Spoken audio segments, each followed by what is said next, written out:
In the room, welcome everybody. We're going to get started with our first breakout sessions of the day in just a few minutes. So make yourself comfortable in the virtual room. You can feel free to use the chat to say hi, where you're from, and then we're also going to be using the Q&A tab for any questions that you might have. We'll save questions till the end, but feel free to put those in. And looks like we're already getting some confetti hands as well. That's good. And I'm curious, as you guys are joining, as I picked a background, and it's not accurate for how Virginia is at this moment. Our mountains are all snow-capped. So tell us if you've got snow. I'm a little envious of places where it's still warm because it is frigid here. I was so excited to get to come to Tempe this week because when I left Monday morning, it feels like -4 in Minneapolis area where I'm from. And then yesterday I started getting all these emails of different kid activities closed and that sort of thing because we were getting like 6 to 8 inches of snow. So my husband said this morning that he did a bunch of plowing. Yeah. I've been to Minnesota in the winter and I was not a fan. Yeah. I know. Beautiful area, but in the winter, no thanks. Yeah. It's not for the faint of heart, but you know, the snow can be a lot of fun, and it's like people that live in Phoenix in the summer when it's so hot, you just stay indoors. In Minnesota, when it's so cold, you just stay indoors. Right. Yeah. Cozy up where it's warm. Yep. All right. Well, it looks like we're getting a good crew in here, and we are at our start time. So I'm going to kick us off. Hi, everyone. I'm Carrie Otto from the University of Minnesota and on the Higher Ed Dreamin Planning Committee, and I am super excited to welcome you all into our conversation. I have Stephanie English with me today from Virginia's Community Colleges system, and she is the ITS Manager in Business Support Services, and also a member of the Higher Education Advisory Council, Salesforce Higher Education Advisory Council. So without further ado, I'm going to hand it over to Stephanie, but I'm sorry, Stephanie, just as I was saying that, but I need to mention one more time that you can use the chat tab to introduce yourself or whatever, if there's comments during the presentation, but please do use the Q&A tab to ask questions, and we will hopefully have some time at the end to answer some questions. So now I will hand it over to Stephanie. Thank you so much for being with us today. Thank you, Carrie. So I am going to jump right into the presentation and share some information with you guys. If any of you attended my session last year, we are in a completely different place, having gone live with our enterprise CRM. So I'm going to pretty much summarize the last few years of my life in a couple of minutes for you as I introduce the VCCS to you and how we're using CRM. And the goal of our conversation is really to talk about reports. Something that we did not have prior to going to a CRM was very good use of analytics. So we're going to talk through some of those analytics and how we are using them. So, summary of the VCCS, we are 23 community colleges across the state of Virginia with over 40 campuses. Each of our colleges has their own president and they're independently accredited, and all of those 23 presidents report up to the chancellor of the VCCS, Dr. DeRay. Last year, we served over 215,000 students in credit programs and then just over 15,000 in workforce. And you can see in this little icon here down below, we are really located all across the state of Virginia with the goal of having a community college within an hour from all of our students, in addition to our online programs. Why did we need a CRM? This is a question I've come back to many, many times over the last few years. A little history about me. I've been in my current role at the system office in IT for about the last 3 years. Prior to that, I spent 6 years at the Virginia Community College Center Shared Services Center as we were getting up shared services for all of those administrative functions. So, stepping into my role at shared services was very different from transitioning to ITS. But in both, I have always fought hard for the use of a CRM. I think it's important to be able to have one system to wrap everything up in a pretty bow and see across all of your departments how things are going. So, when the conversation came up in our strategic plan in 2019, specifically for onboarding, our students were getting a very different approach from the various community colleges. And each of them were very passionate about the need for why their communities were different and they needed to handle things different. But as a community college system, we really needed to centralize that model and have some standard so that when a student went to a college website, the look and feel was similar and the students could get through the process no matter which college they were going to. Maybe they need to go to Laurel Ridge for a couple of classes and then over to Northern Virginia Community College for another class.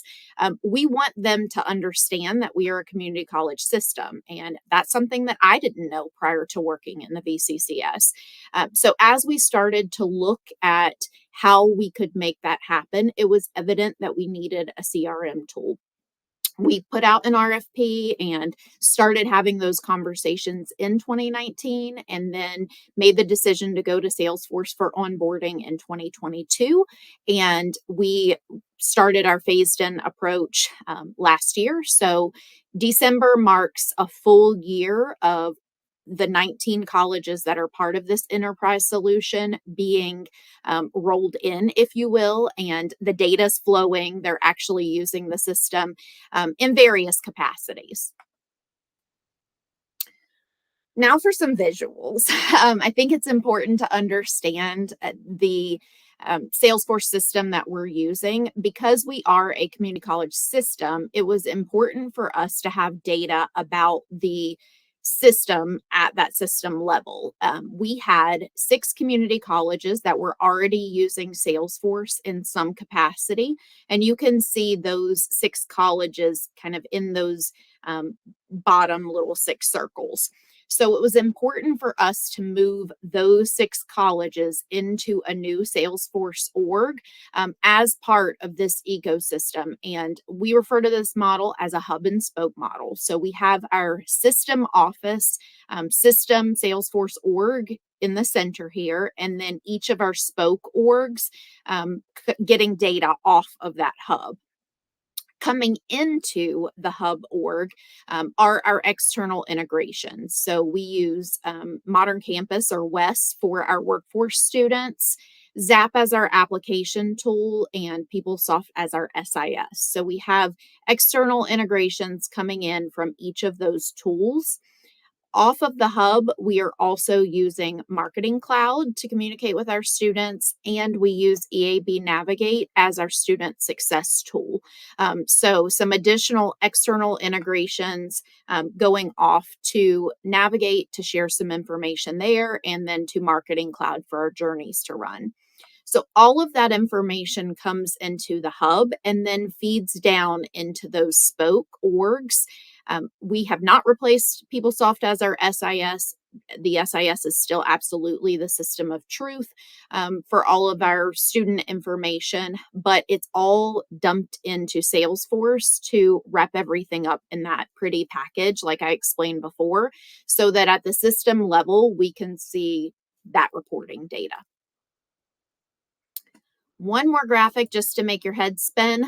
This is our common data model architecture, and I promise there's no quiz on this. I often refer to this as spaghetti, but I want you to see all of the integration elements or objects that we're bringing in as part of that external integration.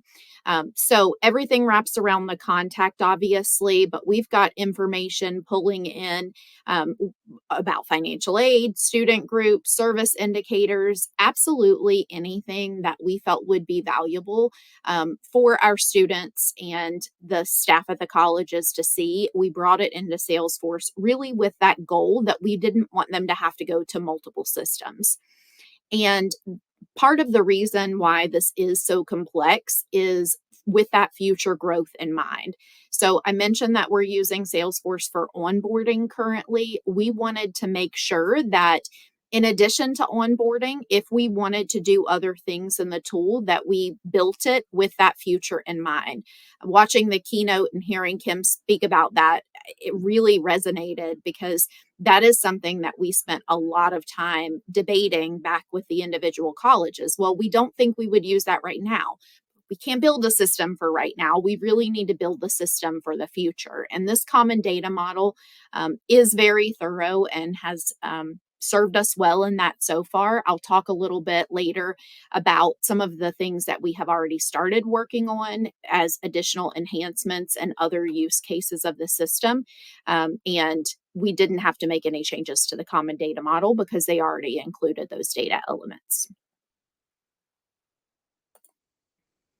So, as we work through onboarding, we call our model of onboarding explore, enroll, and pay. So, when a student goes to a college website and looks at the offerings that we have, they're exploring. They might say they want more information or submit a request for information form on a college website. Ultimately, we're working towards getting them to apply for that community college and enroll in classes. And then obviously we need them to pay for the classes. So as we built the system, we really looked at each of those steps and what they entailed. We were able to make customizations so that if one college had students complete a direct enrollment survey, we were able to make that a step for that particular spoke org, but it didn't have to be part of the data that we're getting at the hub level. So, really important to distinguish that autonomy. We still allow all of the colleges to have their own processes in place, and we've worked to customize the flows so that if they have an additional step, maybe they make the student come in to meet in person with a navigator to connect with them.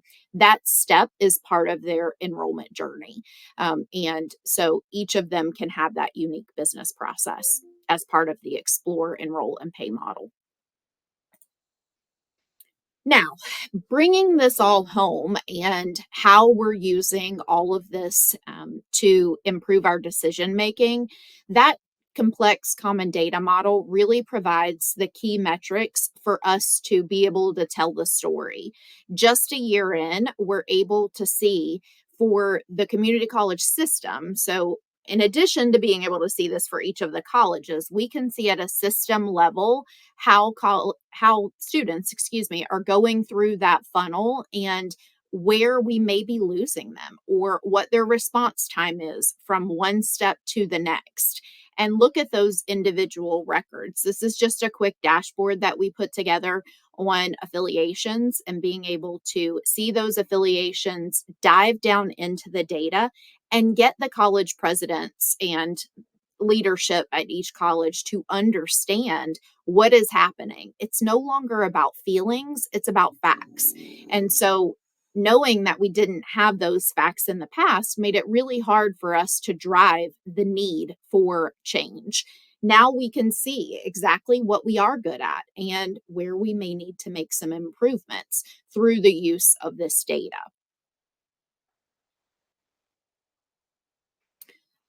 Continuing on with some additional reporting and dashboards, just to show you a bit of what we're looking at. Before we went into an enterprise CRM model, each college had their own method of reporting, and we do have a reporting team located centrally at the system office, but it was difficult to speak apples to apples. And so comparing data for all of our colleges using consistent data points really did not exist. So using our common data model, we're able to eliminate that piecing together of information or the apples to apples conversation, and we can look at it at the system level. This shows us the average days inquiry to application submit. And I can see that some colleges have a really high number of days in there. And then we've got a college that has really low days. So, what is happening that is different at Camp Community College versus at Mountain Empire or even at Nova, some of the other colleges that have higher days? Do they have a higher touch model? Is that something that is beneficial for them to um, have those in person meetings with students and make those connections? Or is that really not good use of our time? That has allowed us to try some things in different ways and learn from other colleges. So, some of the colleges that were using Salesforce prior to the enterprise solution have been able to share those best practices, things that they've done that have really helped to engage students. And as silly as it sounds, not compete with each other, but actually use best practices across the system and use that for the benefit of the student. Again, Kim really resonated in saying, like, we do this because we love our students. And at some point, we have to put our pride aside and really think about what's best for our students and have those tough conversations. In a system, we are often competing with our brother or sister college. And so putting that pride aside and really thinking about the process that would be the best for our students with the data in front of us. Why is our college so much different than this other brother college? This really brings that all together and allows us to look at each stage. All of this data on this dashboard is inquiry to application.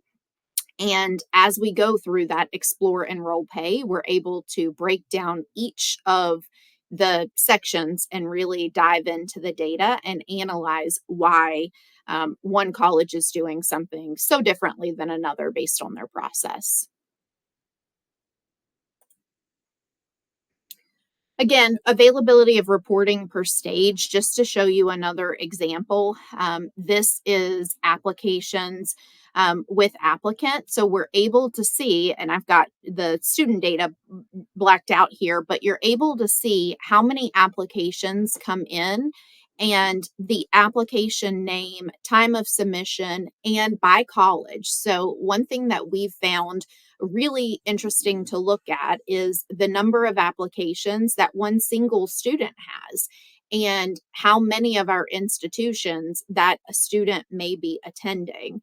So we typically are doing things based on FTE and how many students do we have attending a class, but singling those students out and looking across the 23 colleges at what all colleges a student may be attending. We've seen as many of our students are attending at least two different community colleges, all the way up to I was looking at a student the other day that had affiliations with 11 of our colleges. So, understanding the dynamic, particularly in this day and age where students are mobile and they're attending classes online, it's helpful for us to see in each step of the process um, what the student is doing and have the ability to analyze that data.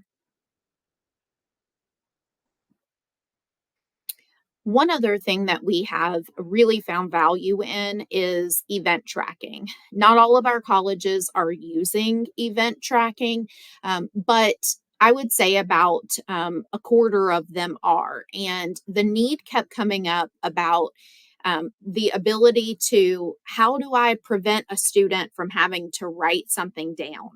In the past, colleges use something like a little postcard, or maybe they had a QR code that they had students scan at events, but that QR code went to a Google Sheet. So we wanted to have a way for colleges to hold these virtual events and be able to track that information within the CRM.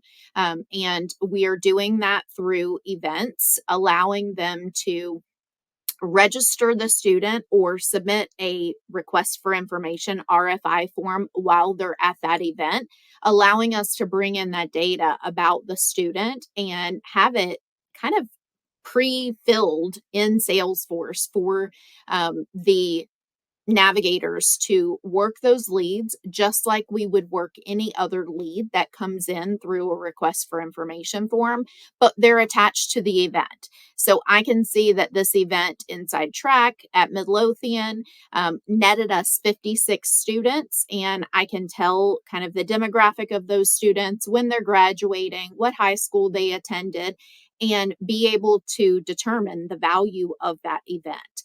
So that has been really helpful for us. Again, eliminating the need to track things on paper and really moving to that full 360 view of our students or potential students and seeing where they're coming from and being able to dive in on that data to see where we should spend our time focusing our efforts.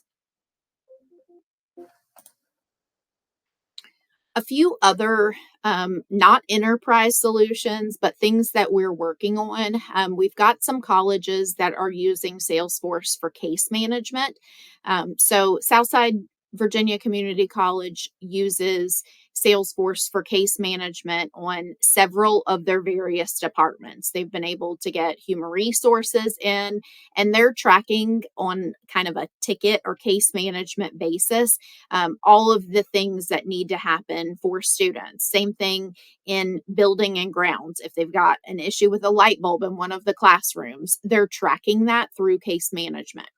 These are all examples of things that are not necessarily at the enterprise or hub level, but are in our various spokes. Corporate training and disability services, we had another tool that we were using for corporate training and disability services. And a couple of our colleges have been able to bring that into Salesforce and really see a value. There were additional licenses that they needed to add for their corporate training teams, but otherwise, our common data model brought in the information that they needed to run corporate training and disability services. So it was a very cost effective transition for them, eliminating some of the software sprawl and being able to get rid of that system, sunset their old system, and move that into Salesforce, a tool that we were using for various other things, had a win win solution for us. I talked a bit about events management. We're also using form tools and making that process seamless so that when a student fills out a form, that information dumps right into Salesforce rather than having it, as I said, go to a Google Sheet or some other place that has to be imported into the system. Northern Virginia Community College is our largest community college, and they've got some really cool things going on in higher ed. I know dual enrollment is no secret to anyone right now. Dual enrollment's been up in the air all year, trying to figure out how we were going to continue our dual enrollment processes at our colleges has really been tricky. And Northern Virginia is doing kind of a three-phase approach on dual enrollment. They've got their first phase of it up and rolling. They're also working on some program-specific applications. I mentioned that ZAP is our application tool today. So this is a bit of a proof of concept on program specific applications and how we can eliminate the need of a student filling out multiple applications per college and program specific applications. So that is something that I'm really looking forward to. One-to-one texting as a system. I always chuckle at this because it's ironic to me how different the opinions are on whether one to one texting is absolutely necessary. Some of our colleges are very passionate about the need for one to one texting. So we have brought in Mowgli as a one to one texting tool, and several of our colleges are using Mowgli for one to one texting. We also are about to go live in just over a month after the holidays with a work based learning tracking system. We're calling it a WTS.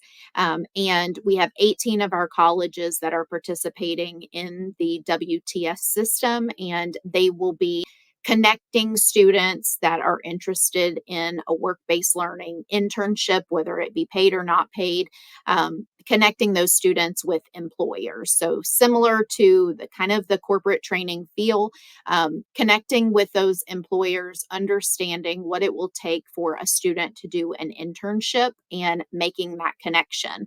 When we think about the full circle of the student, being able to see their enrollments and what they're interested in and connect them with an internship or a valuable on the job training is something that we're really interested in promoting to our students and have a goal of increasing those work-based learning processes to by 30%. So looking forward to getting that going in January and seeing the impact that the work-based learning tracking system has on our students. And all of these things are reportable. Depending on whether they are done in the hub or spoke, would determine where that reporting is available. But our goal is to be able to, if one college is doing it, compare it to how another college is doing. So, really intense visibility on each of these and how they could provide success for the entire community college system. All right. That was a lot of information, and I know that I can sometimes be a fast talker. So, you guys feel free to talk about some of the questions that you might have. Carrie, I see that there are a few in the chat. Yeah, thank you so much, Stephanie. That was really great. I especially want to connect with you later about the work-based learning tracking that you're doing. That is something that Yeah, we are full steam ahead on right now. So, absolutely. well, we have two questions in the Q&A, and please, everyone, feel free to add more, but I'll ask them in the order they came in. Stephanie, is the data model that you're using EDA or Education Cloud? So, everything is built in Service Cloud. When we decided to go to Salesforce, Education Cloud was just coming out, and so obviously we didn't go. But we also did not use the EDA model fully because knowing that that would go away. I should have mentioned before, used Kennedy and Company as our vendor implementation partner, and they have been fantastic in assisting us in thinking about the future. A lot of what we need to build and keep going, even in the dual enrollment space that I mentioned, really focuses on where we're going to be next year and the year after that. So making sure that we're forward thinking in the way that we're building things. I really would like to make the transition to Ed Cloud, but I think we've got a lot of work ahead of us before we're ready to make that transition. Awesome. There are questions flying in now, so let me get to the next one. Do you have access from a central position to reach into the college's orgs for reporting? I do. And this is a bit controversial. So there have been some concerns. I mentioned the competition between our colleges. So as we were going through discovery, um, some colleges didn't even want to share their process. They didn't want to tell other colleges what they were doing or have that be visible to even system office. So it was a bit challenging. The fact that all of this CRM work was being done to meet our strategic goals in the 6 year plan was really what we continued to drive home. This is being done at the system level. And if we're going to continue to become be relevant and be in the space of operating as a community college system, then we have to truly become a system. We can't continue operating as individuals. And so, not a ton has been really pointed out the way that I did today, comparing the colleges in public. And I think that's important because I remember, when test scores used to get posted on the board in a classroom with my name beside it, I was embarrassed. I didn't want everyone in the class to be able to see how I performed. And I think that remains relevant today. The colleges that are doing well, obviously, are proud to show that information, but those that aren't don't want that publicly shared. And so, Today, we're using it strategically to help colleges understand where they can be better and connect them with their peers. If a particular college is doing really well at something, we'll use them as, an example of best practice and say, here are the things that one of your brother colleges or sister colleges is doing that's working well. We're trying really hard to get out of the habit of saying, hey, this is what Blue Ridge is doing that is better than how you're doing it.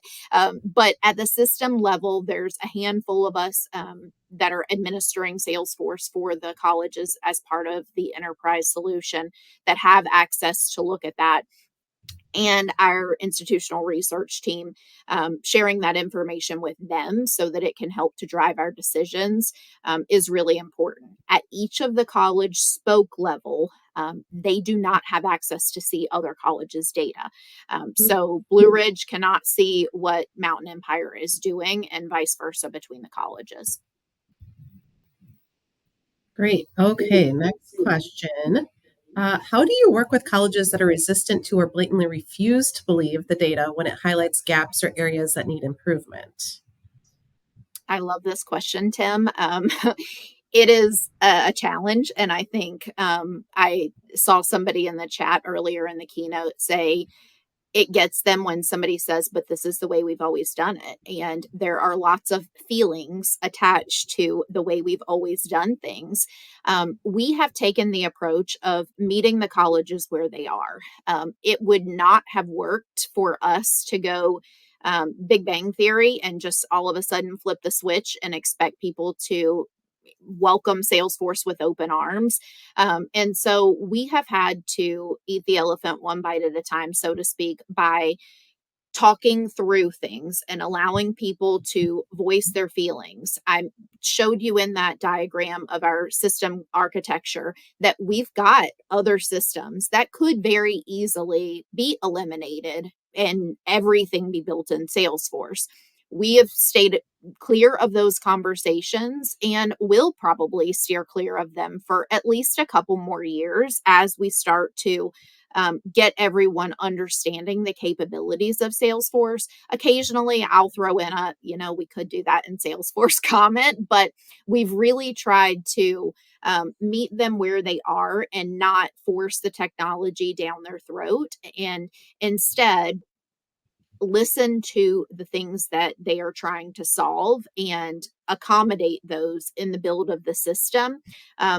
There is no forceful hand on making them use the tool.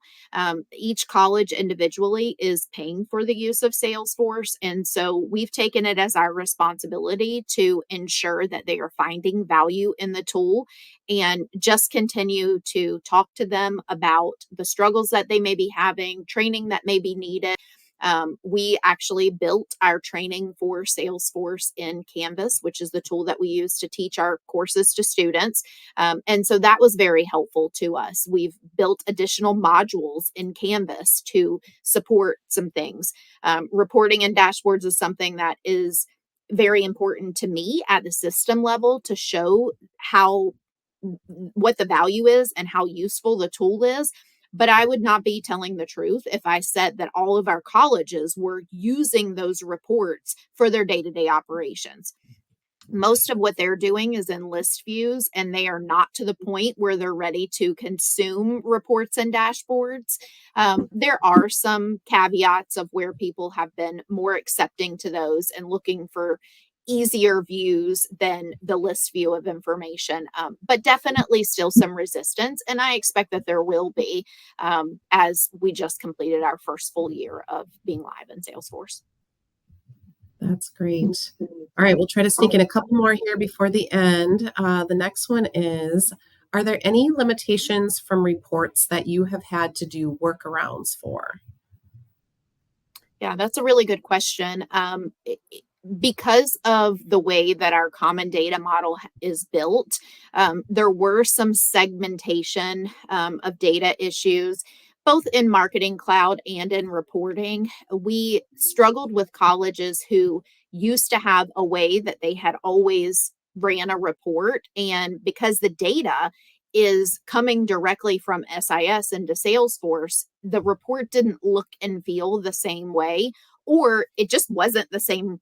The data was not the same because of the way that it came into Salesforce. And so we had to massage some of that with the colleges and understand what they were looking for in order to pull that right data for them and be able to segment it in a way that was helpful. But having all of the objects be reportable in Salesforce, it has proved to be easier once people learn those objects and understand what's there. People still ask the question, like, if we add this field, could we also add it to reports? And so getting them to understand that that's magic. It happens behind the scenes. Every field is reportable. We just have to pull it in a way that the report is valuable to us. So I really think that it's understanding the capability and how those objects fit together in order to produce the right reports. But in some situations, it has required us to do a little bit of work around and have conversations with what data point we're trying to get to. Nice. All right, let's go to the next one. For event tracking, are you using a third-party app or do you use native tools like Campaigns? We are using Campaigns. We are using Form Stack and Form Assembly. Again, I'll chuckle because a couple of our colleges had one tool and really didn't want to change. So we're still working to have one standard tool. But for the form part of it, we're using Form Stack or Form Assembly to collect the data and then attaching it to a campaign in Salesforce so that we can provide the event tracking that I showed you. Nice. Okay. So I think you might have answered this just a little bit ago once the question came in, but the central team that you are a part of, I think you're creating the Canvas courses to help people learn reports and that sort of thing. But is there a central team in general that's sharing the best practices in creating reports and increasing knowledge across all the colleges? Yeah. So there is our system office team. We've got one person on the academic and workforce side really focused on strategy. And then on the ITS side, I've been helping from the beginning to understand best practice. And I have a business analyst specific for Salesforce. So the three of us are really tag teaming. I don't recommend that few people as the model. But our original plan was to have each college have an administrator on site, and we're just not there yet. It is still a goal that we will eventually get there. But for now, the three of us have been tag teaming to ensure that colleges understand the strategy and why we're using Salesforce to do these things, and for them to get training and see best practices. In many cases, I don't think those connections would happen with their colleagues at other colleges if we weren't there connecting them. I am hopeful that we will get to a point where they start to rely, oh, I know this person probably has a solution, and they do some of that networking on their own. Do you get the colleges to come together in meetings to share their stories and best practices then? We do. We have a governance group that has representation from all of our colleges, and we use that governance group for them to share ideas, best practices that they have found, and future enhancements. If someone wants to add something to the common data model or change the name of a field or something, we are not the final decision makers. We allow that governance group to listen and understand what their peers are asking for and make the decision, because we know that IT will need time, and there will be a level of effort to build and change things in the integrations. We make sure that it's not something that just one college sees as a nice to have, but it's something that really will add value for all of the colleges, or at least the majority of them. And through that governance group, they have done a really nice job of learning from each other and sharing successes. So I expect that to continue. Great. All right, Stephanie, we're going to wrap up with one final lightning round question here. Do you have kind of a most compelling story that's come out of your reporting that you'd like to share with us? I do. One of our smaller colleges had the loss of a very quick loss of a key staff member. And so they were really struggling with how their process would continue without that particular person doing the administration of things. She was previously kind of delegating out from a spreadsheet. And so we were able to pull everyone together and hold a quick training to show them how assignment logic could help them get those leads dispersed based on, just a quick round robin or whatever other mechanism they wanted to put in place, be it by program or high school even. And it really lifted the weight off of them of, I have to have a person assign these things, allowing the automation in the system to do that assignment for them and for them to see that that could happen like magic was really powerful. Allowing their leader to see the reporting and rest assured that all of those leads were getting assigned to someone and she could use the dashboard to see where they were at in the process, really told the story for us. That's great. I love hearing that.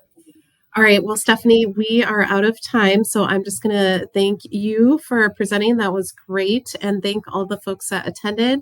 And we want to encourage you to click back over to the sessions spot and go into our first sponsor spotlight, where you'll see a bunch of customer cameos from our great sponsors.